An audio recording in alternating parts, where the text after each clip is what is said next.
நேர்கள் அனைவரையும் நாம் இந்த காணொளியில் தற்போது பேச போகிற மிக முக்கியமான விஷயம், தமிழ்நாட்டை தாண்டி உலக வரலாற்றில் இப்படிப்பட்ட ஒரு கொடூரமான நிலை நடந்திருக்கிறது தான். ஆனால் இவ்வளவு ரேர்னு சொல்ல மாதிரி ரொம்ப அரிதிலும் அரிதான ஒரு சம்பவத்தை தான் வேங்கவயலுடைய அந்த சம்பவம்.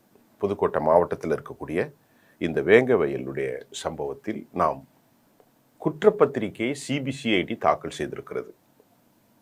இதனுடைய சில உண்மைகளையும் தமிழ்நாட்டு மக்களை தாண்டி இன்றைக்கு தொடர் உண்ணாநிலை போராட்டத்தில் அந்த கிராம மக்கள் ஏன் தொடர்கிறார்கள், குற்றப்பத்திரிகையை தாக்கல் செய்திருப்பதை எதிர்த்து திமுகவினுடைய மிக முக்கிய கூட்டணி கட்சிகளான விடுதலை சிறுத்தைகள் கட்சியினுடைய தலைவர் திரு தொல் திருமாவளவன், அதை போன்று மார்க்சிஸ்ட் கம்யூனிஸ்ட் கட்சியினுடைய தோழர் பே சண்முகம், பா ரஞ்சித் மற்றும் இளமுருகு, எவிடன்ஸ் கதிர், இப்படி ஏராளமான பேர் இந்த கிராமத்தில் இருக்கக்கூடிய ஆயிரக்கணக்கான பொதுநல குடிமக்கள் தமிழகம் முழுவதும் இதில் மிகப்பெரிய சதியும் உண்மை மறைப்பும் இருக்கிறது என்று அவர்கள் தங்களுடைய வலிமையான மனத்தாங்களை வைத்திருக்கிறார்கள்.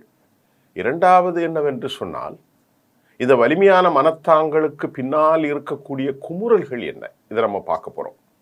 என்ன சம்பவம் வேங்கவயல்ல?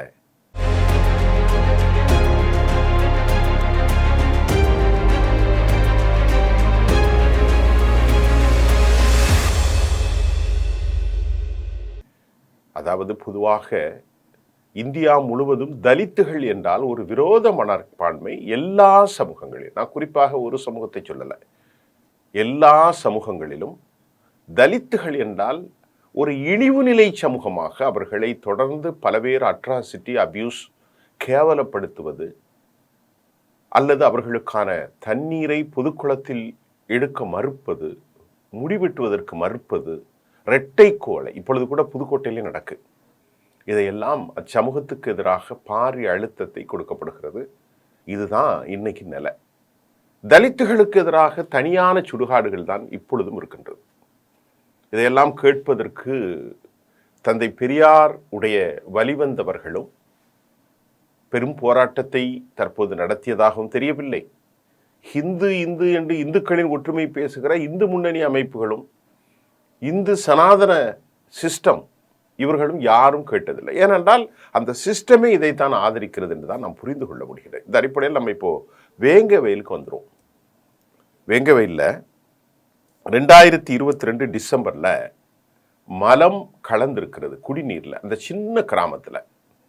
இதை எப்படி கண்டுபிடிக்கிறாங்க அப்படின்னு பார்த்தா, கனகராஜ் அப்படிங்கிறவருடைய குழந்தை, 6 வயது குழந்தை, வயிற்றுப்போக்கால், அந்த பிள்ளையுடைய பேர் கோகலாஸ்திரின்னு நினைக்கிறேன், வயிற்றுப்போக்கால் அவள் பாதிக்கப்பட்டிருக்கிற சின்ன குழந்தைய மருத்துவர்கிட்ட கொண்டு போய் அந்த மருத்துவர் கூட டெஸ்ட்டில் பண்ணுறது, இதில் கண்டாமினேட்டட், இந்த வாட்டர் கண்டாமினேட் ஆயிருக்கு என்று சொல்லி, அதற்கு பிறகு பயன்படுத்துபவர்கள் அனைவரும் மேலே ஏறி பாருங்க அப்படின்னு சொல்லி பார்த்து தான் இந்த மலம் கலந்தது மட்டுமல்ல, தேசிய அரசியலிலும் தேசிய சேனல்களிலும் கூட இது விவாதிக்கப்பட்டது. 2022 டிசம்பர் மாதம், இப்பொழுது 2024 ஜனவரி 20 குற்றப்பத்திரிகை. இது ஹாரம் 24 முதல் 25 மாதம் ஏன் ஆனது என்ற கேள்வி முதலிடுகின்றது. இப்போ என்ன சொல்றார்கள் தலித்தினுடைய முற்போக்கு தலைவர்கள், தலித் நீலப்புலிகள், விடுதலை சிறுத்தைகள், இயக்குனர் பா ரஞ்சித், நாம் இப்போ சொன்ன மாதிரி இடதுசாரிகளுடைய தலைவர்கள் அனைவரும், முக்கியமாக தலித் விடுதலைக்காக பல்வேறு போராட்டங்களை முன்னெடுத்த வழக்கறிஞர் பா மோகன் போன்றவர்களும் கூட, பாப்பா மோகன் போன்றவர்களும் கூட இதில் பெரும் சதி இருக்கிறது. அப்படி என்ன சதி அப்படின்னு பார்த்தா, எந்த ஊரில் மக்கள் பாதிக்கப்பட்டார்களோ அந்த மக்களில் இருந்த 3 பேரை தேர்ந்தெடுத்து நீ தான் மலத்தை கலந்த அப்படின்னு சொல்கிறாங்க.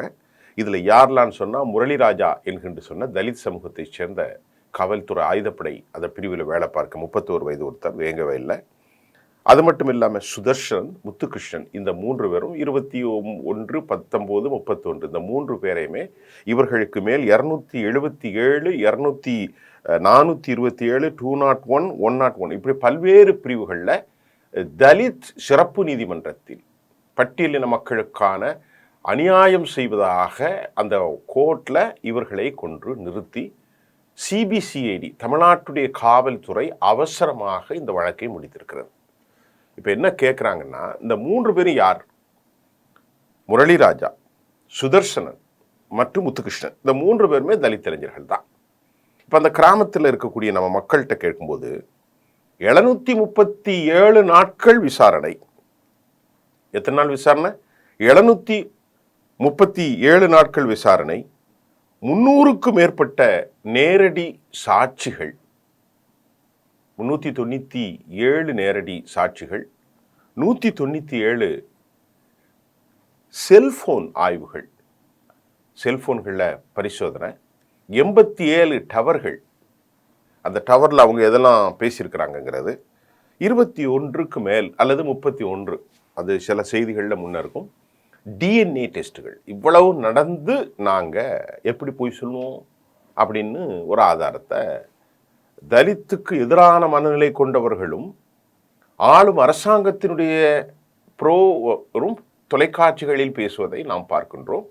உண்மையிலேயே அப்படி என்ன திமுகவுக்கு நெருக்கடி அப்படின்னு கேட்டால், இது அந்த பகுதிகளில் எல்லா ஊர்களிலும், திருநெல்வேலி மாவட்டம், தஞ்சை மாவட்டம், தூத்துக்குடி, நெல்லை போன்ற பகுதிகளில், ராமநாதபுரம், மதுரை, அதே போன்று இப்பொழுது சிவகங்கை, காரைக்குடி, எல்லா இடங்களிலும், தமிழ்நாட்டுடைய வடப்பகுதிகள், மேற்கு பகுதிகள், எல்லா இடங்களிலும் தலித் விரோத போக்கள் நடக்கிறதே, ஆணவ படுகொலைகள் நடக்கின்றது. அங்கதான் இது. இந்த ஊர் பக்கத்திலே இரட்டை கொலை முறை இருக்கிறதாக இப்பொழுது சிபிசிஐடியினுடைய அறிக்கையும் கூட சொல்கிறது. இந்த மாதிரி எல்லாம் நடக்கின்றது. அப்ப என்ன கேட்கிறார்கள்? இந்த 3 பேர், முரளிராஜா, அதே போன்று சுதர்சன், அதே போல முத்துகிருஷ்ணன், இந்த 3 பேரும் தலித் இளைஞர்கள். அவர்களுக்கு மேல் குற்றம் சாட்டி அவர்களின் மேலே 277 பிரிவு, 427, அதே மாதிரி 201, 101 இந்த பிரிவுகள்லாம் போட்டு நீங்கள் தான் குற்றவாளின்னு வழக்க முடிக்க போக வராங்க அப்படின்னு இப்போ தொடர்நிலை உண்ணாவிரதம், எல்லையற்ற, அதாவது எப்போ முடியுன்னு தெரியாத ஒரு உண்ணாவிரதத்தில் வேங்கை வயலில் இப்போ கிளம்பி இருக்கிறது. இப்போ நான் சொன்ன மாதிரி பல லட்சக்கணக்கான தொலைபேசி உரையாடல்கள் எல்லாம் சொல்கிறாங்க. 397 சாட்சிகள், 400 சாட்சி, 400 பேட்ட சாட்சிகள், 197 செல்போன் டவர்கள், அதெல்லாம் நான் சொல்லியிருந்தேன். 197 செல்போன்கள், 87 டவர்கள். இப்போ என்ன கேட்குறாங்கன்னா, அந்த எஃப்ஐஆரை பதிவு செஞ்ச மக்கள் இப்படி தூர்நாட்டம் வந்த உடனே என்னப்பா தூர்நாட்டம் வந்திருக்கிறதுன்னு பார்ப்பதற்கு ஏறிய இளைஞர்கள் தான் இந்த 3 பேரும். ஒருத்தர் முரளிராஜா, மற்ற ஒரு சுதர்சனன், இந்த முத்துகிருஷ்ணன், இவங்க தான் மேலே ஏறி பார்த்துருக்குறாங்க. இந்த மாதிரி மலம் மிதக்கிறது என்பதை கொண்டு வந்தார்கள். உடனடியாக அவசர கோலத்தில் அந்த தண்ணீர் திறந்து விடப்பட்டிருக்கிறது. காவல்துறையினுடைய பரிசோதனைக்கு அந்த மலத்தை எங்கே கொண்டு போட்டீர்கள் என்று கேட்டால், துப்புரவு பணியாளர்கள் வந்து அவற்றை எடுத்து ஊருக்கு வெளிப்புறமாக எங்கேயோ கொண்டு போட்டார்கள். அதை எடுத்து நாங்கள் டெஸ்ட்டுக்கு பண்ணோங்கிற கதைகள்லாம் புனையப்படைகின்றது. இந்த மலத்தில் பெண்ணுடைய சாம்பிள் சாட்சியும் இருந்ததாகவும் சொல்லப்படுகின்றது. இப்போ இதே நம்பிக்கை இல்லையே? நான் சொல்கிறது உங்களுக்கு புரியுதா? இந்த மலம் கலந்தது கன்ஃபார்ம் ஆகிறாங்க, தூர்நாட்டம் வீசுறது கன்ஃபார்ம் ஆகுது. ஊர் மக்களால் என்ன இருக்குது வாட்டர் டேங்கில் போய் பாருங்கன்னு சொல்லி ஏற்பட்ட சுதர்சனன், முத்துகிருஷ்ணன், முரளிராஜா, இந்த சிறுவர்கள் அனைவரும், இந்த 3 பேரும், இவர்கள் அனைவரும் மேலே ஏறி போய் பார்க்குறாங்க. ஆனால் அங்கே சொன்னதே அவர்கள் யார் சாட்சி சொன்னார்களோ அவர்களே வந்து குற்றவாளி கூண்டில் நிறுத்தி இருக்கிறார்கள் என்பது தான். அதுவும் பட்டியலின சமூகத்தை சேர்ந்த மக்கள். இதுதான் பெரும் வேதனையாக இருக்கின்றது. இப்பொழுது என்னன்னா, அவங்க சொல்லக்கூடிய காரணம், பஞ்சாயத்து தலைவராக ஒரு பெண், அவருடைய தந்தை, அவருடைய கணவரான முத்தையா, அவர்களுக்குள் இருக்கக்கூடிய சில போட்டி, அது நீண்ட விவகாரம், அது யாரு என்னங்கிற அந்த விஷயத்துக்கு போவேன். அந்த போட்டியின் காரணமாக முத்தையாவை அல்லது பஞ்சாயத்து தலைவரை பழிவாங்குவதற்காகத்தான் இந்த 3 பேரும் ஒரு விவகாரத்தில் சேர்ந்தார்கள் அப்படின்னு சொல்கிறாங்க. இப்போ நிதானமாக கேட்கிற கேள்வி, தலித் தலைவர்களும் மனசாட்சி உள்ள மக்களும் கேட்பது கேள்வி, தன் தாய், தன் சகோதர சகோதரி, தன் உறவுகள் அனைவரும் எந்த தண்ணீரை பயன்படுத்துகிறார்களோ, அந்த ஊரில் இருக்கிற குழந்தைகள், அந்த ஊரில் இருக்கக்கூடிய எல்லோரும் எந்த தண்ணீரை பயன்பாட்டுக்கு அவர்கள் அதை நடைமுறைப்படுத்துகிறார்களோ அதே தண்ணீரில், நல்லா கவனிங்க, அதே தண்ணீரில் அந்த ஊரில் உள்ள இளம் பிள்ளை என்ன அவங்களுக்கு ஒரு அரசியல் இருக்கும். என்ன அரசியல் இருக்கும், என்ன மனச்சிந்தனை இருக்கும் 30 வயசுல அல்லது 21 19 வயசுல அந்த குழந்தைகள், அது சின்ன பசங்க தான், அவங்க எப்படி செய்வாங்க? அங்க கேள்விதான் நியாயமாக இருக்கிறது. இப்போ அதுக்கு தான் உண்ணாவிரதம். இதுல ஒரு ஆடியோ காணொலியை வெட்டி விட்டுருக்காங்க. அவங்க அம்மா நீ ஒத்துக்கிடாதன்னு சொன்ன மாதிரி. என்ன விசாரிக்கலையா? என்ன விசாரிக்கல, என்ன கூப்பிடுறேன், போன் மேல போன் அடிச்சுட்டு இருக்காது, அப்புறம் போன முடியுது. சரிம்மா, நான் இது மேல அடிக்கலாமா? நீதான் அனுப்பி சொல்லணும். ஒத்துக்கவே கூடாது, இது அழைச்சி பேசணும். அடிச்சாலும் ஒத்துக்கவே கூடாது. என்னாச்சுப்பா பிரச்சனை? அதான் முரளி என்ன மேலதான் டவுட் விட்டு அவரை இது பண்ண பார்த்தா முன்னா நாள். அதான் அப்புறம் நேத்துதான் அப்புறம் நிறைய பேர் வந்தானே கொஞ்சம் விட்டுட்டாங்க ஃப்ரீயா. ஆனா கண்டுபிடிச்சிட்டாங்க, ஆனா சொல்ல மாட்டேங்கிறாங்க. ஆமா, சரி சரிப்பா. ஒன்னும் ரொம்ப கண்டுபிடி பண்ணல? இல்ல நேத்து அவெல்லாம் ஒண்ணும் பண்ணல. சரியா சரியா. வேலை எதுவும் பண்ணி போட மாட்டாங்களே? இல்ல, அது மாதிரிலாம் எதுவும் பண்ண மாட்டாங்க. அதான் அந்த நானும் பயந்துகிட்டு இருக்கிறாங்க. சொல்லாமனாலும் இருந்திருக்கலாம் நீங்க. அதான் சொல்லாம ஏதாவது கண்டுபிடி பண்ணுவாங்களே.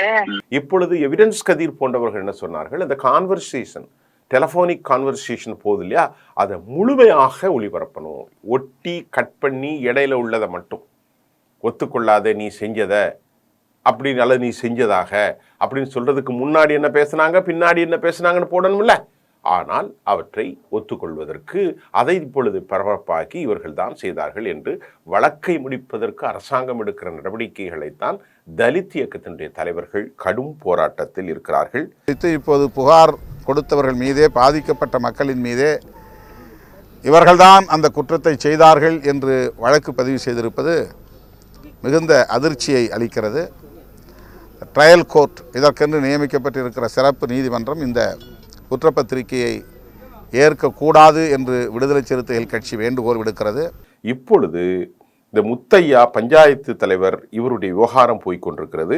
ஆனால் உண்மையான குற்றவாளிகளை கண்டுபிடிப்பதற்கு இடமாற்றி இதை சிபிசிஐடி கையில், சென்ட்ரல் பியூரோ ஆஃப் இன்வெஸ்டிகேஷன் கையில் ஒப்படைக்க வேண்டும் என்ற குரல்களும் எழுகின்றது. தமிழ்நாடு அரசுக்கு விடுதலை சிறுத்தைகள் விடுக்கிற வேண்டுகோள், இந்த வழக்கை சிபிஐ விசாரணைக்கு ஒப்படைக்க வேண்டும் என்று வலியுறுத்துகிறோம். இன்றைக்கு வேங்கவேல் கிராமத்தை சார்ந்த பொதுமக்களும் விடுதலை சிறுத்தைகளும் இந்த போக்கை கண்டித்து கிராமத்திலேயே அமைதியான முறையில் அறப்போராட்டத்தில் ஈடுபட்டு இருந்தார்கள். அவர்களை அச்சுறுத்தி காவல்துறையினர் பலரை கைது செய்திருக்கிறார்கள். குறிப்பாக விடுதலை சிறுத்தைகள் இயக்கத்தை சார்ந்த, அந்த பகுதியை சார்ந்த, வட்டாரத்தை சார்ந்த பொறுப்பாளர்களை, மாவட்ட செயலாளர் உள்ளிட்ட பல தோழர்களை கைது செய்து சிறைப்படுத்தியிருப்பது மிக வன்மையாக விடுதலை சிறுத்தைகள் கட்சி கண்டிக்கிறது.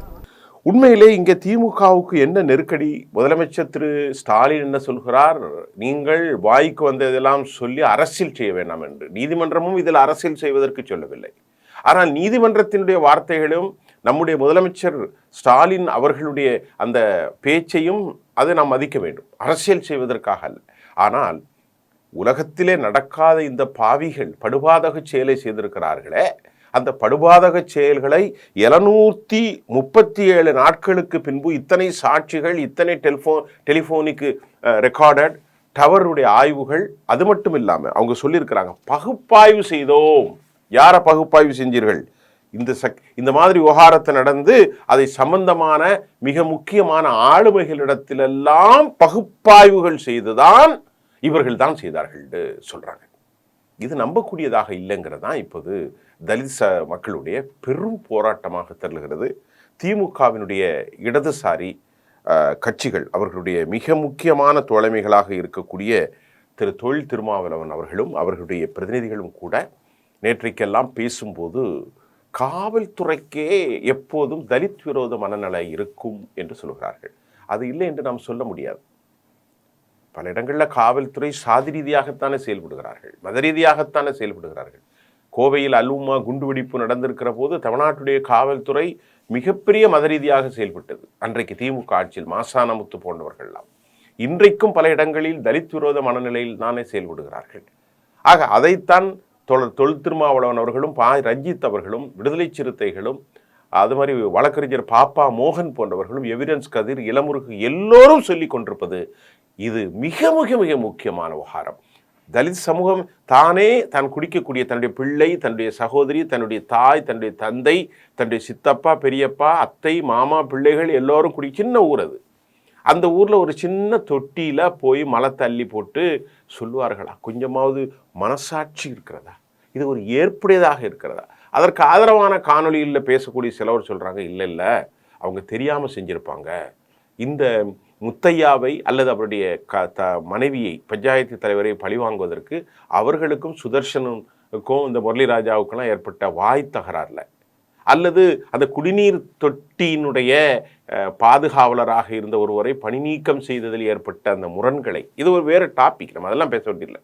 அந்த முரண்களில் ஏற்படுகிற அந்த கான்ட்ராடிக்டரி, அதாவது வித்தியாச மனநிலையில் தான் பழிவாங்குவதற்கு என்றால் மக்கள் குடிக்கிற தொட்டியில் எப்படி தூர்நாட்டம் வருதுன்னு போடுவாங்க. அது சாத்தியம் இல்லை. பழிவாங்குவதற்கு முத்தையாவுக்கு சம்மந்தமானது ஏதாவது செய்யலாம், அவர் வாகனத்தை பண்ணலாம், அவரை தடியடியை போடலாம், அவருக்கு ஒரு கைமாப்பு செஞ்சுருக்கலாம், அல்லது அவரோடு சண்டை போட்டிருக்கலாம். அதுதானே முக்கியம். அதை விட்டு போட்டு தன் சொந்த சகோதரன், சொந்த பிள்ளைகள், சொந்த நடைமுறைகள், எந்த மக்களுக்காக நீதி வேண்டும் என்று பேசுகிற அதே சமூகத்திலேருந்து 3 பேரை கொத்து வந்து அவருக்கு எனக்கும் சொன்னால், அதனால ஏன் அம்மா மரத்தை தண்ணி குடிக்கணும்னு சொன்னால் கொஞ்சமாவது நாலேஜ் சிந்திச்சு பாருங்க. இதில் அரசாங்கம் ஒரு அழுத்தத்திற்கு உள்ளாகி இருக்கிறது, அரசியல் அழுத்தத்திற்கு உள்ளாகி இருக்கிறது. விஜய் போன்றவர்கள் எல்லாம் சக்திகளாக, பெரும் சக்திகளாக உருமாறி வருகின்ற நேரத்தில் திராவிட முன்னேற்ற கழகம் ஊழல் வழக்குகளாலும், திமுக நிலை நெருக்கடிகளாலும், திமுக கொடுத்த வாக்குறுதிகள் 520 நிறைவேற்ற முடியாதாலும், திமுக பல்வேறு சிக்கல்களை சந்தித்து கொண்டிருக்கிற சூழ்நிலையில் இது பெரும் பிரச்சனையாக மாறி ஒருவேளை ஆதிக்க சக்திகளாக இருக்கலாம், அதை கண்டுபிடித்து சொன்னால் வாக்குகள் நமக்கு கிடைக்காதோ, இதை தலித்துகளில் அமர்த்தி அவர்களுடைய வாக்குகளையும் பெற்றுக்கொள்ளலாம், எதிர்முகாம்களில் இருந்த ஆதிக்க சாதிகளுடைய வாக்குகளும் நமக்கு அப்படியே கிடைத்துவிடும் என்பதற்கான திட்டமும் இருக்கலாம் என்றுதான் இப்பொழுது சிபிஐ கையிலே ஒப்படைக்க வேண்டும் என்று திருமாவளவனுடைய குரல் எதிரொலிக்கிற ஒரு நிதான போக்கான தலைவர் தான் திருமாவளவன். ஆனாலும் விடுதலை சிறுத்தைகள் சொல்கின்றது, எங்களின் மீது இவர்கள் கடும் அழுத்தத்தை அரசியல் தரமாக கொடுக்கின்ற போதும் நாங்கள் தொடர்ந்து கண்ணியத்துக்குரிய முதலமைச்சரிடத்திலே வலியுறுத்தினோம். எங்களுடைய பணியிலிருந்து நாங்கள் ஒருபோது ஸ்கிப் ஆகல. நாங்கள் குரல், அந்த மக்களின் குரல், நாங்கள் எப்படி அந்த பொறுப்பிலிருந்து வெளியேறுவோம் என்று அவர்கள் சொல்கிறார்கள். ஆனால் இன்றைக்கு ஒரு வேங்கவயல் சமூகம் புகாரை இன்றைக்கு பெரும் உருவெடுப்பாக தமிழ்நாட்டிலே உருவெடுத்திருக்கின்றது. நாசகார சக்திகளை, கொலைபாதக செயலை, மனித விரோத செயலை, மனசாட்சியற்ற செயலை, கடவுள் விரோத செயலை, எப்படி வேணாலும் எடுத்துக்கொள்ளுங்கள், இயற்கை விரோத செயலை, தனது சொந்த சமூகத்திற்காக எதிரான செயலை, தீவிரவாத செயலை, இதுதான் குண்டு வைப்பதெல்லாம் பயங்கரவாதம், தீவிரவாதம்னு சொல்கிறோம். அதை விட பயங்கரவாதம், தீவிரவாதம். இது உண்மையிலேயே இது நியாயம் வர வேண்டும். அவசர கோலத்தில் அவசரமாக அள்ளி தெளித்த கோலமாக இல்லாமல் ஆராய்ந்து செஞ்சு மனசாட்சியின் அடிப்படையில் இந்த குற்றவாளிகள் கண்டுபிடிக்கப்படணும். தமிழ்நாட்டில் வேங்கவயல் விவகாரம் திமுகவுக்கு ஒரு பெரும் செட்பேக் ஏற்படுத்தியிருக்கிறது. தொடர்ந்து அவர்களுடைய கூட்டணி கட்சியில் இடதுசாரிகளுடைய மாநில பொதுச் செயலாளரும் எல்லோருமே கடும் வலுவான கருத்தை திமுகவுக்கு எதிராக வைத்திருக்கிறார்கள். இன்னும் ஓராண்டுகள் கூட இல்லை கூட்டணிகள் முடிவாவதற்கு. இது எந்த மாதிரி தாக்கத்தை ஏற்படுத்த போகிறது என்பதை நாம் பொறுத்திருந்து பார்ப்போம். நன்றி.